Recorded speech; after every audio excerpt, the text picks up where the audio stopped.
Всегда среди людей.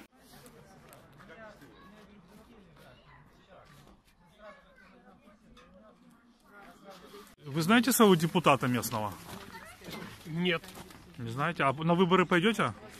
Ну, как бы сказать, на выборы идти, а толку с того? Нет, не знаю. А на выборы пойдете?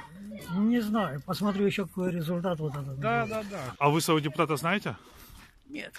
А вы ведаете своего депутата? К сожалению, нет, мы не так давно здесь живем, но на ваш предыдущий вопрос, в свете последних событий на выборы мы не пойдем, потому что наши интересы пока представляются вот так, свободные СМИ, которые пока еще могут что-то говорить и могут что-то освещать. Нет. Не ведаете? Потому что не веду, потому что это фикция, это просто вот... А пойдете на выборы на ГТ? Нет. Нет. А что, это просто шоу, а не выборы? Не ведаємо. Нет. А на вибори пойдете? Якщо завод будуть запускати, то не пойде. Не пойдем на выборы. Всегда среди людей.